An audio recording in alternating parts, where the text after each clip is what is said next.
The morning sun cast long shadows across the military compound as Commander Jake Morrison stepped out of his office, coffee in hand. 20 years of service had taught him to read people quickly, but the figure hunched over the Barrett .50 caliber rifle at the far end of the range caught his attention for different reasons. Most soldiers treated the massive weapon with a mixture of respect and intimidation. This person worked with methodical precision that spoke of intimate familiarity. Sarah Chen had arrived at the base 3 days earlier as part of a joint training exercise. Her personnel file was surprisingly thin for someone with her apparent skill level. Morrison watched as she field-stripped the rifle with movements so fluid they seemed choreographed. Each component was inspected, cleaned, and reassembled with surgical precision. The entire process took exactly 14 minutes and 37 seconds. Morrison found himself timing it out of professional curiosity. The Barrett M82 wasn't just any rifle. Weighing nearly 30 pounds and firing 50 BMG rounds, it was designed to disable vehicles and eliminate targets at extreme distances. Most snipers required extensive training to master its complexities. Sarah handled it like she'd been born holding one. Her small frame seemed almost comical next to the massive weapon. Yet there was nothing amusing about her competence. Morrison had commanded SEAL Team 7 for 8 years. He'd worked with the best marksmen the military had to offer. There was something different about the way Sarah approached the weapon. No wasted motion, no unnecessary checks, no hesitation. She moved with the confidence of someone who had performed this ritual thousands of times before. The morning cleaning routine was clearly second nature, muscle memory taking over where conscious thought would slow others down. As she worked, other personnel began to notice. Conversations quieted as soldiers paused their own equipment maintenance to watch. Sarah seemed oblivious to the attention, completely absorbed in her task. She examined each spring, each pin, each surface with the focused intensity of a surgeon preparing for a critical operation. Morrison had seen similar dedication before, but usually only in combat veterans with years of experience under their belts. The rifle's scope received particular attention. Sarah removed it entirely, checking every adjustment dial and cleaning each lens with specialized cloth. She held it up to the light, checking for any imperfections that might affect accuracy. Morrison noticed her eyes were steady, no tremor in her hands despite the early hour.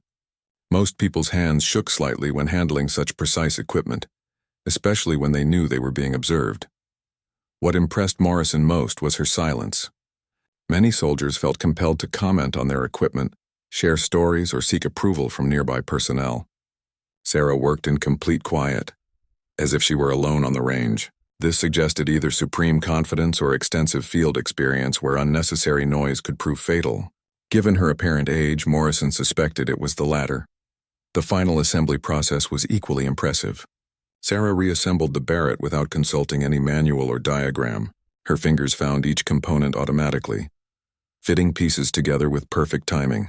The completed rifle looked exactly as it had before disassembly, but Morrison knew it was now cleaner and more reliable than it had been in weeks. As Sarah stood and shouldered the rifle to check its balance, Morrison made his decision. He needed to know more about this mysterious soldier who treated one of the military's most challenging weapons like a familiar tool. Her personnel file might be thin, but her skills were obviously deep. Something told him there was much more to Sarah Chen than appeared in any official documentation. Walking across the range, Morrison prepared to introduce himself properly. What he discovered in the conversation that followed would challenge everything he thought he knew about military service records and the true meaning of combat experience. Sarah's quiet competence was just the surface of a story that would prove far more extraordinary than any fiction. "Good morning, soldier." Morrison's voice carried the authoritative tone that had commanded respect across multiple theaters of operation. Sarah looked up from her final equipment check, her expression neutral but alert. Up close, Morrison could see she was younger than he'd initially estimated, probably mid-20s, with the kind of weathered look that came from extended time in harsh environments. "Morning, sir." Her response was crisp, professional, but Morrison detected a slight accent he couldn't immediately place. Sarah's posture was textbook military, yet there was something else underneath. A wariness that suggested she'd learned caution in situations where authority figures couldn't always be trusted. Morrison had seen similar body language in soldiers who'd operated in gray areas where standard protocols didn't apply. "I'm Commander Morrison. Team 7. Impressive weapon handling. Morrison gestured toward the Barrett, now secured in its carrying case with typical precision. Most people need the manual for that rifle. Sarah's response was a slight nod, no verbal acknowledgement of the compliment. Morrison found her restraint intriguing. Soldiers usually responded to praise from senior officers with more enthusiasm, or at least verbal appreciation. "You've worked with the Barrett before?" Morrison's question was casual, but he watched Sarah's reaction carefully. There was a brief pause, the kind that suggested internal calculation about how much information to reveal. "Some experience, sir." The answer was truthful but deliberately minimal. Morrison recognized the technique from his own classified operations where saying less was always safer than saying too much. Morrison decided to probe deeper. "The way you handle that rifle suggests more than some experience. Where did you train?" Sarah's eyes met his directly, and Morrison saw something he hadn't expected. There was no intimidation or deference, just cool assessment. She was evaluating him as carefully as he was evaluating her, weighing what she could safely reveal to this stranger with commander's bars. "Various locations, sir. Training records get complicated in joint operations." Sarah's answer was masterfully evasive while remaining technically accurate. Morrison had used similar language in his own reports when operational security required obscuring specific details. The fact that someone her age had learned to navigate such conversational minefields suggested she'd been involved in operations where discretion wasn't just recommended. It was essential for survival. The conversation was interrupted by the arrival of Sergeant Davis from Morrison's own team. "Commander, we need you for the briefing." Davis glanced curiously at Sarah, clearly wondering why Morrison was spending time with an unknown soldier. Morrison nodded but didn't immediately move. Something about this interaction felt unfinished, important in ways he couldn't yet articulate. "We'll continue this later, soldier. I'd like to hear more about your experience." Morrison's tone made it clear this wasn't a request. Sarah's response was another precise nod, but Morrison caught something else in her expression: relief, anticipation. It was difficult to read, but definitely not the reaction he'd expected from someone being singled out for additional questioning by a SEAL commander. As Morrison walked away with Davis, he found himself looking back at Sarah. She had returned to her equipment, but something about her posture suggested she was aware of his continued attention. Morrison had survived 2 decades of military service by trusting his instincts about people. Those same instincts were telling him that Sarah Chen represented something significant, though he couldn't yet identify what. "Who was that?" Davis asked as they headed toward the briefing room. "New addition to the joint exercise. Chen, I think." Morrison's answer was distracted. He was already planning how to access more detailed information about Sarah's background. Standard personnel files were obviously inadequate. Someone with her apparent skills would have generated more extensive documentation unless that documentation was deliberately limited. The briefing covered standard operational procedures for the upcoming exercise, but Morrison found his attention wandering. He kept thinking about Sarah's weapon handling, her careful responses, and the way she'd assessed him during their conversation. Everything pointed towards someone with substantial field experience, yet her official presence at the base suggested she was part of routine training operations. Morrison made a mental note to contact his intelligence contacts after the briefing.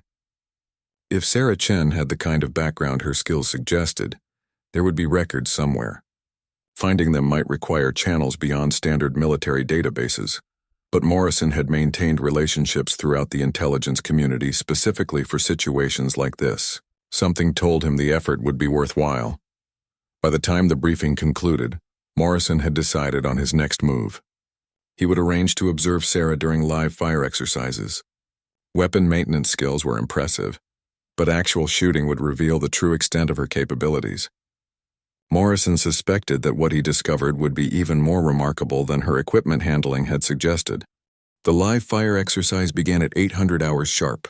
Morrison positioned himself in the observation tower with an excellent view of all shooting positions. The exercise was designed to test long-range accuracy under various conditions, with targets placed at distances from 800 to 1,500 meters. Standard military protocol for advanced marksmanship training, though Morrison knew most participants would struggle beyond 1,200 meters even under ideal conditions. Sarah had drawn position 7, roughly center of the firing line. Morrison watched through binoculars as she settled behind the Barrett, taking time to adjust the bipod legs and check wind indicators. Her preparation was thorough but efficient, no wasted motion or unnecessary delays. Other shooters were still arranging their equipment when Sarah signaled her readiness to the range officer. The first target series was set at 800 meters, considered challenging but manageable for experienced marksmen. Morrison observed each shooter's performance, but his primary focus remained on Sarah. When her turn came, she aligned the rifle with smooth precision, controlled breathing evident even from Morrison's distant observation point. The shot came without hesitation, a single clean report that echoed across the range. Target 7, center mass hit. The spotter's announcement was routine, but Morrison noticed something others might miss. Sarah hadn't used the spotting scope to confirm her hit. She was already adjusting for the next shot while other marksmen were still checking their results. This suggested confidence born from extensive experience rather than luck or exceptional training. The 1,000-meter targets presented more significant challenges. Wind conditions were variable, and the morning sun created heat shimmer that could distort visibility. Several experienced marksmen missed entirely or delivered marginal hits. Morrison watched Sarah's preparation with growing interest. She spent longer reading environmental conditions, checking wind indicators at multiple positions downrange, and making minute adjustments to her scope. When Sarah fired, Morrison was watching through high-powered optics. The bullet's trajectory was invisible, but its impact was unmistakable, dead center, precise enough to have been guided by laser rather than calculated by human judgment. Morrison felt his pulse quicken. Shots like that required more than training or natural talent. They demanded extensive field experience under combat conditions where missing meant consequences far more serious than reduced scores. The Rigueur 200-meter series separated truly exceptional marksmen from merely competent ones. Morrison counted only 3 shooters who managed center mass hits at this distance. Sarah was one of them, but her performance stood out for different reasons. While others took multiple minutes to calculate adjustments and prepare each shot, Sarah worked with mechanical efficiency that suggested she'd engaged targets at similar distances many times before. Range officer, requesting permission to engage extended distance targets. Sarah's voice carried clearly across the range. Morrison straightened in his observation chair.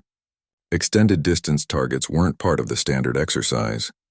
They were positioned at 1,800 and 2,000 meters, distances that challenged even specialized sniper teams with weeks of preparation and ideal conditions. The range officer looked uncertain. Extended distance shooting required special ammunition and additional safety protocols. Morrison activated his radio. Range control, this is Commander Morrison. Authorize extended distance shooting for position 7. His intervention drew surprised looks from other observers, but Morrison's authority was unquestioned. He needed to see just how far Sarah's capabilities extended. Sarah acknowledged the authorization with characteristic brevity and began her preparation for the 1,800-meter target. Morrison watched her work with growing amazement. She consulted multiple environmental readings, made complex calculations in a small notebook, and adjusted her scope through what appeared to be predetermined sequences. This wasn't improvised marksmanship. It was the systematic application of methodology developed through extensive practice. The shot sequence took nearly 10 minutes to prepare. Morrison found himself holding his breath as Sarah settled behind the rifle for final alignment. The Barrett's report seemed louder at extended distance, the sound echoing off distant hills before fading into silence. For long seconds, nobody spoke. The target was barely visible even through high-powered optics. Target confirmed, center mass hit at 1,800 meters. The spotter's voice carried unmistakable amazement. Conversation stopped throughout the observation area. Morrison heard whispered comments from other officers, questions about who Sarah was and where she'd learned to shoot like that. Morrison found he was asking himself similar questions, though his concerns were becoming more specific and more urgent.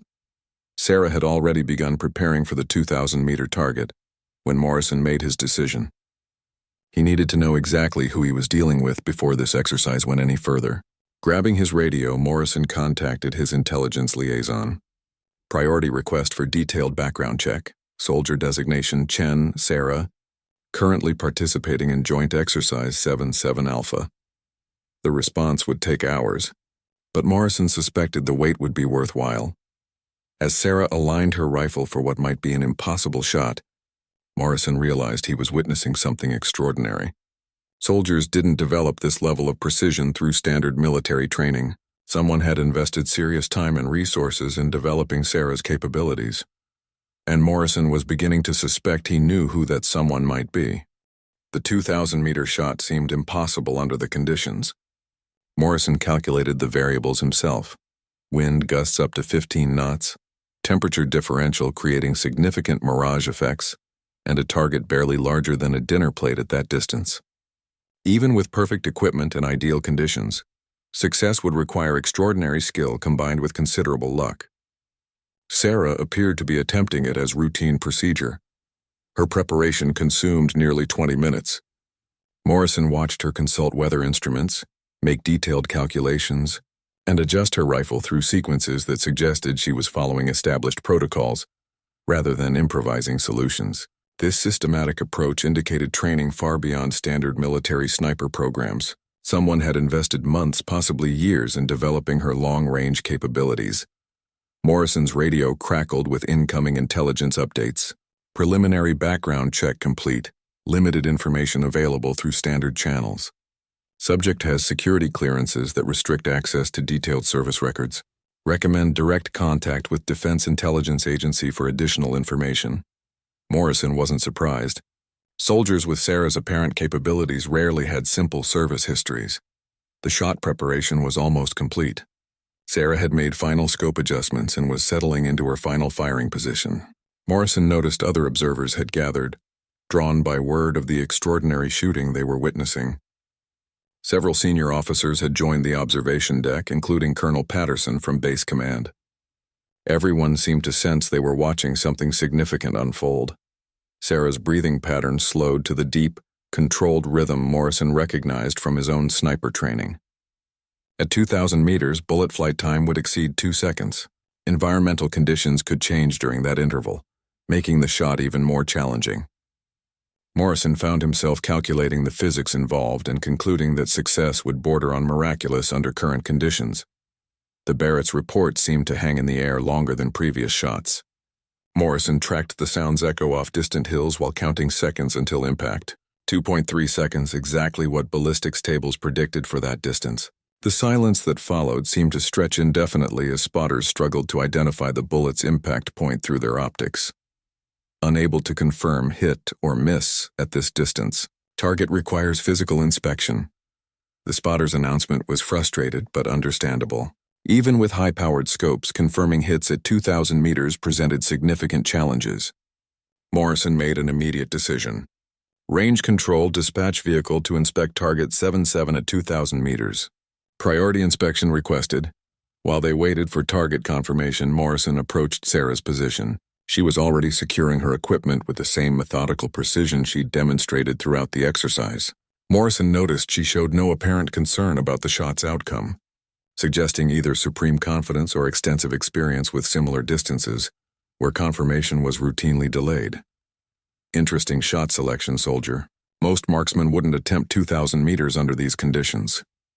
Morrison's comment was designed to prompt discussion about her decision-making process. Sarah's response was characteristically brief. Conditions were within acceptable parameters, sir. Wind was consistent.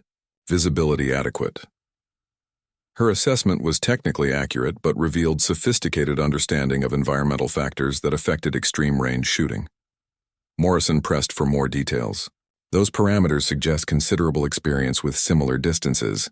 Where did you develop that expertise? Sarah's pause was longer this time, clearly weighing how much information to reveal. Various training opportunities, sir. Some situations require extended range capabilities. Another carefully neutral response that revealed nothing while remaining technically truthful. The radio interrupted their conversation. Target inspection complete. Confirmed center mass hit at 2,000 meters, impact within 6 inches of target center. The announcement triggered immediate buzz among observers. Morrison heard whispered conversations speculating about Sarah's background and training. Center mass hits at 2,000 meters were exceptional even among specialized sniper units. Morrison's intelligence contact chose that moment to provide additional information. Commander Morrison, expanded background check reveals subject has security classifications that prevent detailed disclosure. Recommend you contact agency liaison for operational briefing. Subject's capabilities may exceed standard military training parameters. The message was clearly coded, suggesting Sarah's background involved agencies beyond regular military chains of command. Colonel Patterson descended from the observation deck and approached Morrison directly. "Commander, I need to speak with you privately about this soldier." Patterson's expression was serious, almost concerned. Morrison nodded and followed Patterson to a secure area away from other personnel. Whatever Patterson had learned about Sarah was clearly sensitive enough to require privacy from casual observation. "Jake, I received some interesting communications while watching that shooting demonstration. It seems your soldier Chen has attracted attention from some very high-level sources. People are asking questions about why she's participating in routine training exercises." Patterson's tone suggested complications Morrison hadn't anticipated. Someone was monitoring Sarah's activities and her performance was generating unwanted scrutiny. Morrison felt pieces of a larger puzzle beginning to align. Sarah's exceptional skills, her carefully evasive responses, the restricted access to her service records, and now high-level interest in her activities. Someone with significant authority had placed Sarah in this exercise for reasons beyond routine training. Morrison suspected he was about to discover that Sarah Chen represented much more than an unusually talented soldier, participating in standard military exercises. The secure briefing room felt smaller than usual with Colonel Patterson pacing behind the conference table. Morrison sat quietly, waiting for whatever revelation had prompted this private meeting. Patterson's agitation was obvious, the kind of nervous energy that came from receiving information that complicated existing situations in unexpected ways. "Jake, what I'm about to tell you doesn't leave this room without my express authorization."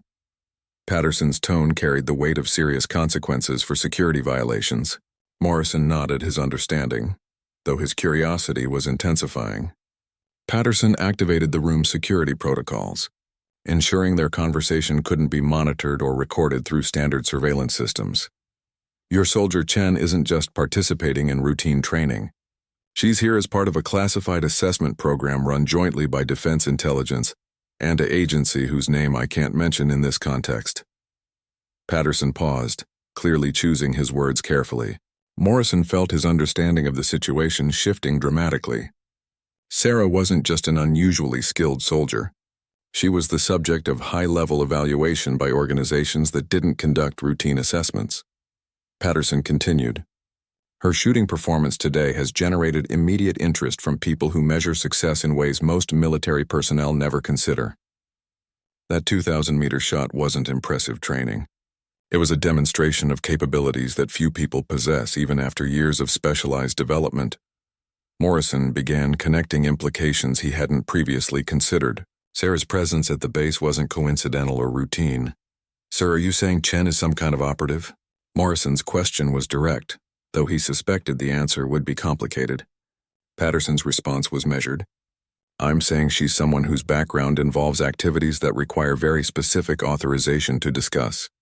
What I can tell you is that her documented kill record includes confirmed eliminations, at distances that challenge current military understanding of what's achievable with standard equipment."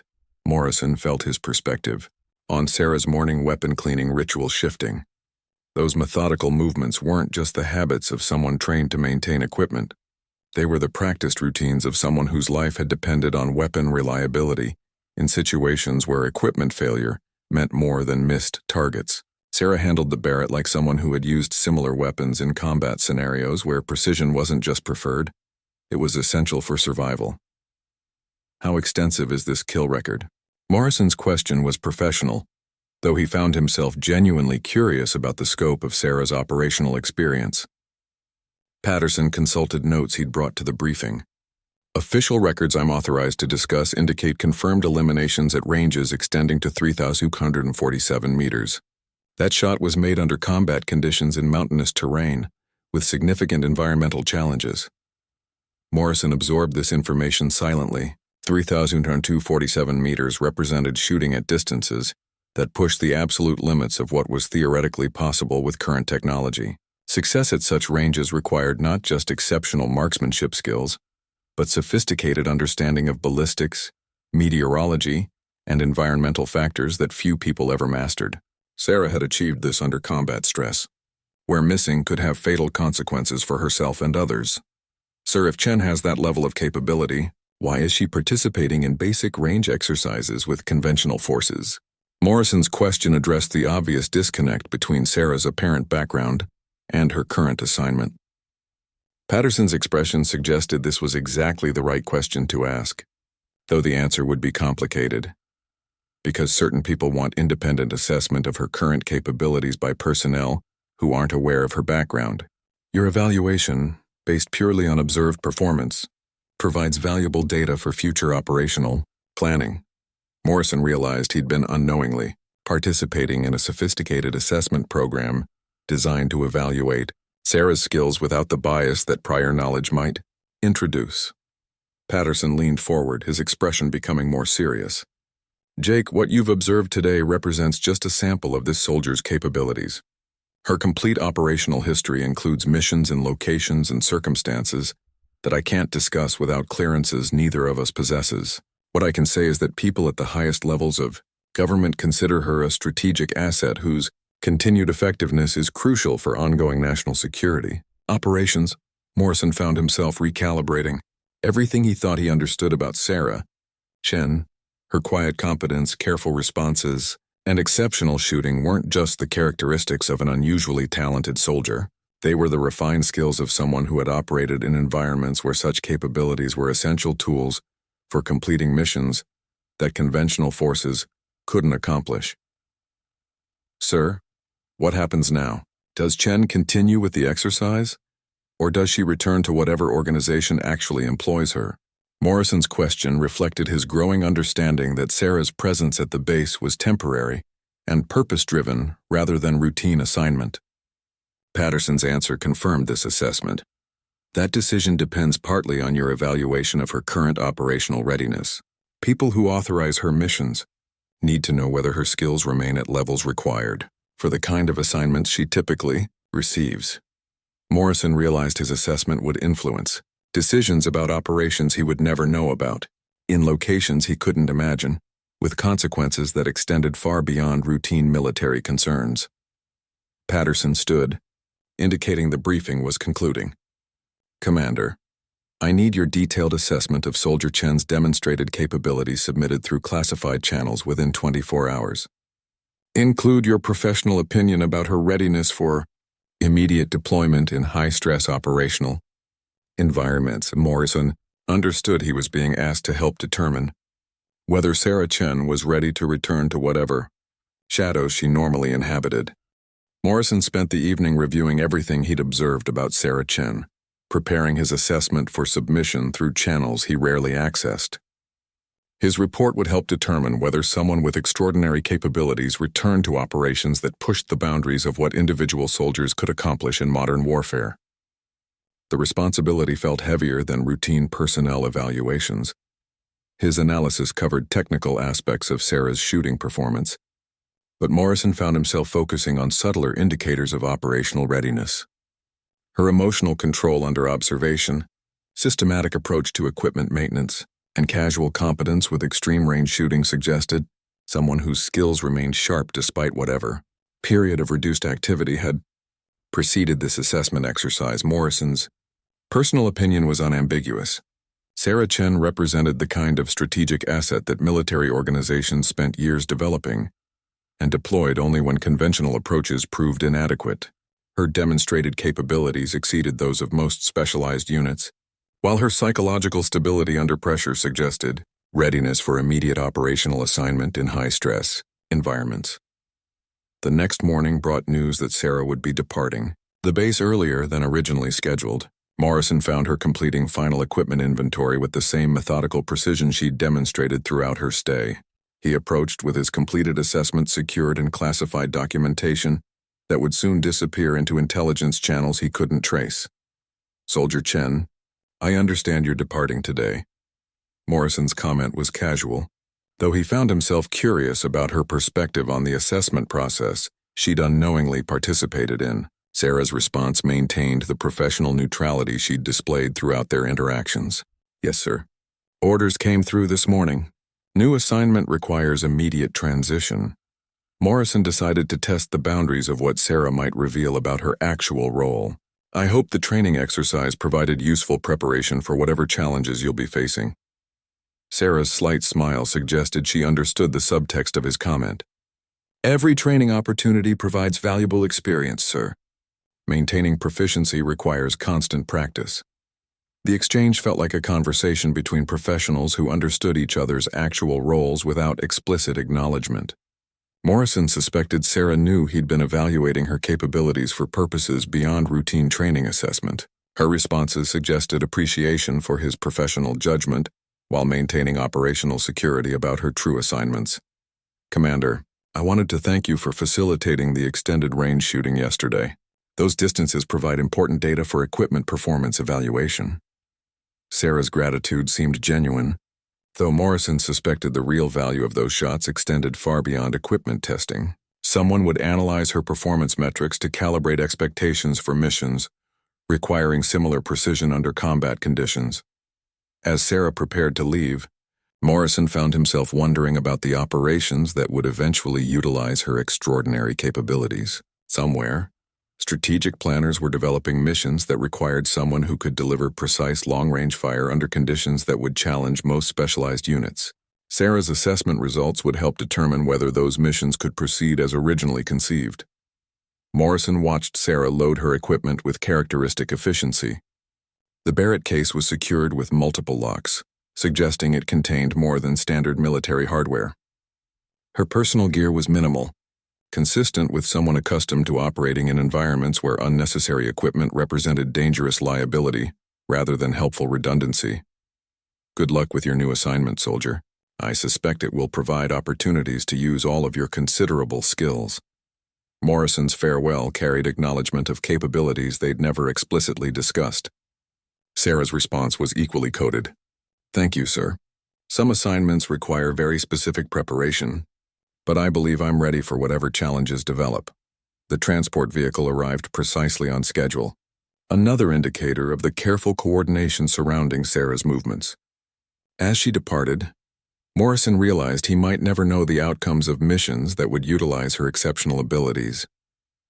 Sarah Chen would return to whatever operational environment had originally developed her remarkable skills, while Morrison returned to conventional military concerns that seemed almost routine by comparison. Later that afternoon, Morrison received confirmation that his assessment had been received and processed through appropriate channels. The brief acknowledgement provided no details about how his evaluation would influence future operational decisions, though Morrison suspected his professional recommendation would carry significant weight with whoever authorized Sarah's actual missions. Morrison found himself hoping that Sarah's next assignment would provide adequate support and appropriate mission parameters for someone with her unique capabilities. Soldiers like Sarah Chen represented extraordinary investments in specialized training and operational experience. Utilizing such assets effectively required careful mission planning and realistic assessment of what individual operators could accomplish even under optimal conditions. As Morrison returned to his routine duties, he carried new appreciation for the complexity of modern military operations that extended far beyond conventional force structures. Somewhere in the world, strategic objectives required capabilities that could only be provided by individuals like Sarah Chen, whose documented 3,247-meter kill record represented just one quantifiable measure of skills that served national interests in ways most people would never understand. The memory of watching Sarah clean that Barrett rifle would remain with Morrison as a reminder that extraordinary competence often appeared in quiet moments when professionals prepared their tools with the methodical precision that separated true expertise from mere training. Sarah Chen embodied that distinction in ways that made conventional military achievements seem almost commonplace by comparison.